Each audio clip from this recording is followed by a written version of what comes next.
Ziua 438 a războiului din Ucraina. Finanțatorul grupării Wagner, Evgeni Prigojin, și liderul cecen Ramzan Kadyrov l-au constrâns pe comandantul teatrului rus din Ucraina, generalul de armată Valeri Gerasimov, să reia distribuția de muniție de artilerie către forțele Wagner din Bakhmut, în ciuda deprioritizării dorite de către Gerasimov a acestui efort. Prigojin a anunțat pe 7 mai că a obținut un document de la Ministerul Rus al Apărării care promite că va furniza forțelor Wagner muniția și armele necesare pentru a menține operațiunile ofensive în Bakhmut.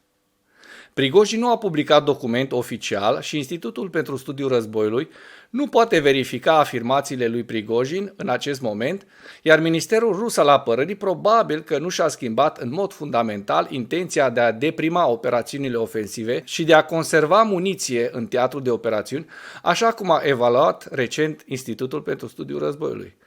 Prigojin și Kadyrov au șantajat efectiv Ministerul Rus al Apărării pentru a reloca resursele forțelor Wagner din Bakhmut, amenințând că vor retrage forțele cecene a lui Kadyrov din alte părți ale teatrului de operațiuni pentru a ajuta forțele Wagner din Bakhmut.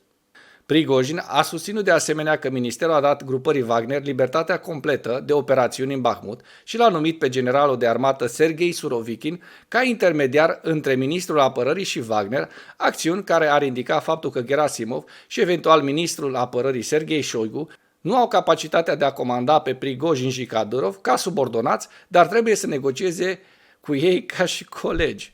Această evaluare presupune că afirmațiile lui Prigojin, conform cărora ministerul a reținut obuzele, dar că acum a fost de acord să furnizeze, sunt adevărate. Ministerul pentru Protecție nu a făcut declarații oficiale cu privire la aceste afirmații, iar oficiale ucraineni raportează că n-au observat o scădere a bombardamentelor Wagner în această perioadă. Amenințările lui Kadyrov de a-și transfera forțele la Bakhmut ar fi șantajat comandamentul militar rus să aloce muniție mercenarilor Wagner. Kadyrov a publicat o scrisoare pe 6 mai prin care i-a cerut președintelui rus Vladimir Putin să ordone ministrului rus al apărării Sergei Shoigu și directorului Gărzii Naționale Ruse Viktor Zolotov să autorizeze transferul unităților cecene Ahmat din alte direcții pentru a-și asuma pozițiile grupării Wagner în direcția Bakhmut. Kadyrov a susținut probabil eforturile de șantaj ale grupării Wagner împotriva comandamentului militar rus pentru a-și restabili poziția în cercul de putere de la Kremlin. Kadyrov a deținut anterior o poziție influentă în cadrul cercului apropiat al lui Vladimir Putin, până când aparent și-a pierdut favoarea recent, probabil pentru că forțele sale au jucat un rol limitat în operațiunile de luptă active din Ucraina la sfârșitul toamnei anului 2022 și a iernii lui 2023.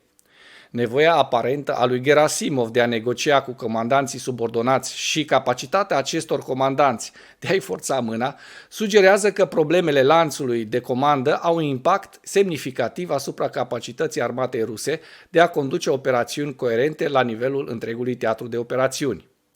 Aceste evenimente ridică întrebări cu privire la capacitatea Rusiei de a coordona o campanie defensivă coerentă la nivelul întregului teatru. Comandantul militar rus pare să delege din ce în ce mai mulți responsabili pentru diferite sectoare ale frontului din Ucraina către diversi comandanți ruși, în timp ce puterea comandantului teatrului de operațiuni continuă să scadă. Capacitatea lui Prigojin și a lui Kadyrov de a influența în mod semnificativ deciziile de comandă militară rusă se bazează pe dorința lui Putin de a-i liniști și pe încrederea lui în forțele lor. Ambele probabil se vor degrada după eforturile de șantaj ulterioare. Atât Prigojin cât și Kadyrov păstrează favoruri și contacte personale cu Putin, în ciuda tensiunilor lor individuale cu comanda militară rusă. Pe front, forțele ucrainene au continuat să vizeze logistica rusă pe malul de est, stânga al oblastului Kherson, cu rachete HIMARS. Surse ruse au susținut că forțele ucrainene au lansat până la 23 de drone în Crimea în noaptea de 6 spre 7 mai. Ministerul Apărării rus a susținut că apărarea antiaeriană în rusă a distrus 22 de drone ucrainene deasupra Mării Negre, iar guvernatorul de ocupație a Sevastopolului a susținut că forțele ucrainene au lansat cel puțin 10 drone spre Crimea și Sevastopol. În ceea ce urmează vă prezint un slide cu hărțile oferite de Institutul pentru Studiul Războiului, cu schimbările pe fronturile din Ucraina pe 7 mai.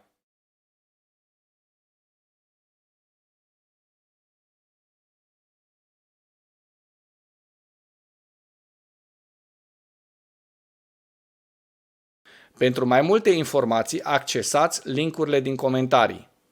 Mulțumesc pentru vizionare. Dacă vrei să susții acest canal, abonează-te la Animatura.